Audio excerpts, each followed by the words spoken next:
Hi everyone.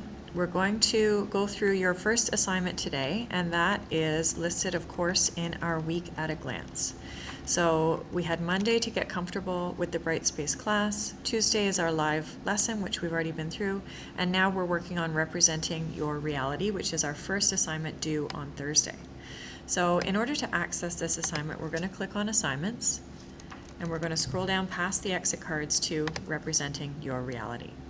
When I click on the instructions, it's going to prompt me to make a copy, which I will do. And now we can see the assignment, and I'll go over it with you so you can see exactly what it is. So as I said, there are two parts to this assignment. There's the media part, and then there's also the written part.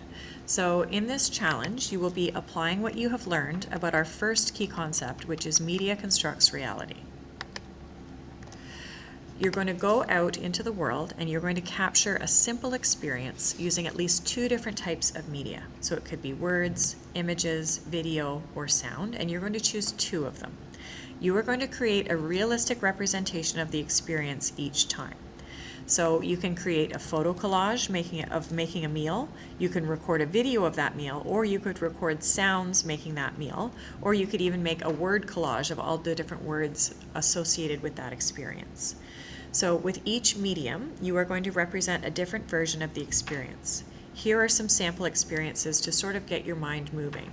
It can be anything at all. It does not have to be complicated. It can be something that you experience every day and you're just sort of relaying that experience to me using different types of media. So it could be something like your journey home, the feeling of your neighborhood, impressions of a season, an encounter with your pet, a daily ritual. Maybe there's an extracurricular activity that you do at certain times of the week, or another experience that you have frequently that you can just sort of show what that is from different types of media. So the possibilities are endless. It really doesn't have to be complicated. It can be any experience at all, and you are just going to show that this experience is real and authentic for you. So as well, when you're considering the potential real experiences you're capturing, you have to think about which ones lend themselves to which types of media. So what do I mean by this? Is it something with visual elements that you can take photos of? Are there audio elements that you can record? Maybe there's a moving experience, like for example, if you play hockey and you are going to the rink and you're doing a practice, that would be very much well suited for video because there's so much movement.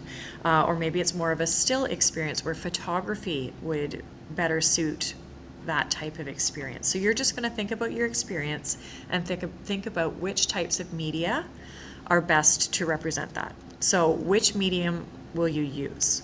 Are you going to use video, for example, taking a video on your phone or a video camera or through an app? Are you going to use audio with your phone's voice recorder?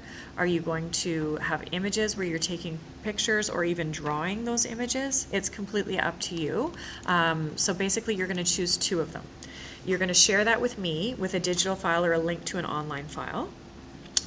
So reminder, there's going to be two media files. So you would have either sound and video or sound and text. Sorry, that should say photo, but we'll fix it later. And you're also going to have a PDF of your written response, which is below, and we're going to go over it in a second. So with the media files, you may find with Brightspace, the best way to share that is to give me a link in the comment portion when you are uploading your written PDF. A lot of times with Brightspace, when you're uploading a large file, probably you guys have all experienced this, where you are uploading the file and either it takes a million years or when it finally goes to upload, it cancels and it crashes and it just doesn't work. So the best way is to upload a PDF of your written portion and to add the Google Drive links in the comment section along with that PDF. That's the best way to do it, and it's the least problematic, but just remember to give me permission to access those documents, right? So when you are, let's say for example, let's imagine that this is my media file, you've got to click share, right? And you've got to decide who has access, and that needs to be me, okay? So you need to make sure that I can at least view it, and editor's better because I can make comments, but minimum you have to add me as a viewer to those media files so that I can see exactly what you have done, because if you don't give me permission to view it, it is considered late. If I can't see it, I can't mark it. So if you don't give me permission, but you upload the file to the Dropbox, it will be late if I don't have permission to view it. So the instructions for part B, the written part, you're going to write a 2-page reflection answering the following 2 questions. You're going to write this reflection using proper paragraph structure, topic sentences, and supporting points. This is not point form, it is full paragraph.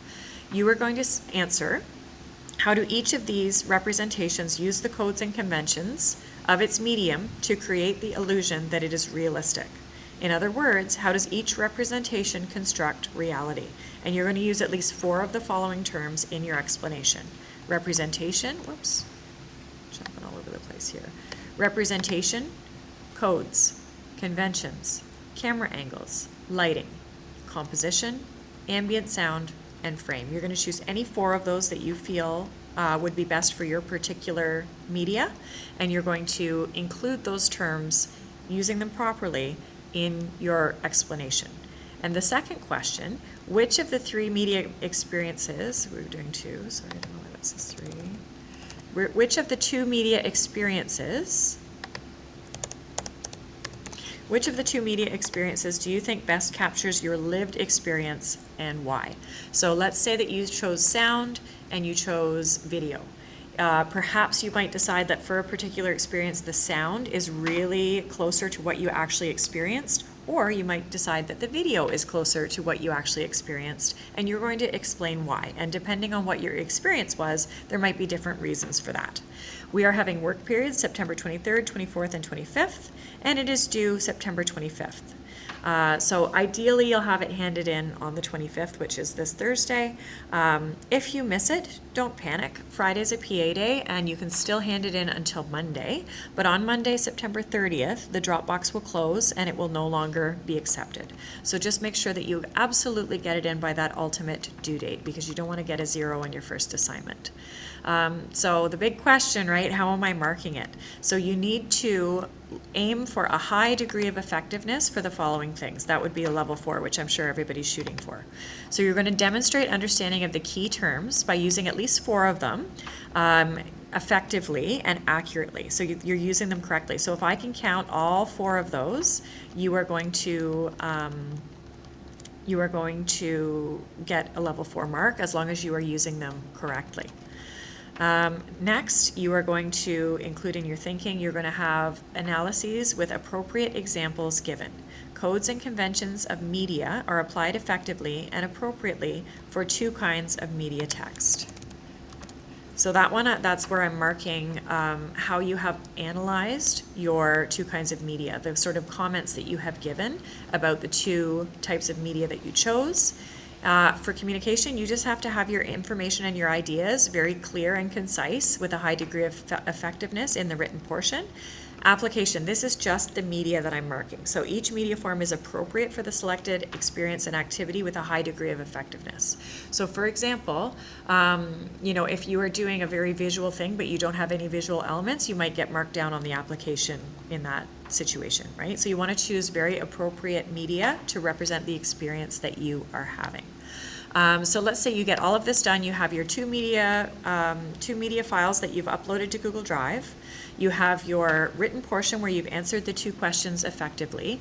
Now I'm going to show you where you're going to be handing that in. So when you are in this folder, right, like you've clicked on assignments, you've gone to representing your reality and you're ready to hand it in. I can see it's not been submitted. So all I have to do then is I can see the rubric there. I'm going to go over it and make sure that I've got level 4 on everything. I'm going to click add a file. I'm going to select the PDF file that I have downloaded. And I'm going to click attach. It's basically the same as submitting something to an email, right? Like attaching something to an email. This portion where it says comments, this is where I'm going to copy and paste my links to my media documents, right? The things that you uploaded to your Google Drive. So it's either your video, your sound, your images, whatever it is that you chose for your 2 media parts, you are going to link them here. So you'll have one link for one of them, one link for another, and then you're going to click submit, and that's it. Easy peasy, right? So just going back to our main page, reminder, absolutely every day, you're going to open this course calendar, right? Just have a look. So you're going to look for our first assignment here. Once it loads, come on now. And you're going to go over the FAQs to make sure you didn't miss anything before you submit. So we can see here the representing your experience, challenge, and reflection is worth 15% of your overall mark. So the good thing about this class is there's not too many huge assignments, and as long as you get all of them done, you should be good, right? So they're worth a little bit more, but there's fewer things to be worried about, which is kind of nice. So you're going to have 2 pages plus your 2 media constructs, right? Just going to be updating as I go here. So how do I even know what this stuff is? Like, what are codes, what are conventions, what's all this stuff? All of these ideas were covered in the live lesson, and you're going to be able to find it here. I haven't linked it yet, but it will be there so you can watch the lesson again if you missed it. How much is it worth? 15% of your mark. If it's late, you can hand it in until September 30th. So what is my media construct? You are creating it. That is a video you're taking, a sound file that you're recording. It is a collage that you're making of pictures. It is something that you are making to convey an experience. So what experience should you do? It doesn't have to be complicated. You can consider any of your everyday experiences that you have and like the list that we went over earlier. So what do you write about in your 2 pages? There's a couple of things you need to do. You need to clearly answer the question. And you also need the questions, because there are 2 questions, and then you're also going to have at least 4 of the terms in the explanation that you are using correctly and effectively. If your file, whether it's a video file, image file, sound file, is too big for the Dropbox, that's very likely, you're going to upload it to Google Drive, and you are going to link it in the comment portion, and then, of course, submit your PDF. So those are the questions that have come up so far from people. That's generally the answers to them. So a reminder, every single day, open this course calendar, and before you submit any assignments, open that course calendar, because I do find that it's really helpful in making sure that you don't miss anything and that you don't have to ask a bunch of questions before submitting. So that's basically it. If anyone does have any questions, please do not hesitate to email me. I am, online a lot of the day working in e-learning, so I usually respond fairly quickly. And if you are having a question about something, usually other students are too. So check the course calendar first, check the FAQs. If your question isn't there, please never hesitate to ask me. I'm here to help, and then I can add it to the FAQs, because if you're thinking it, probably another student will be thinking it too. So that's about it for today. Thank you so much for listening, and I look forward to seeing your submissions. I think they're going to be wonderful. Everyone have a great day.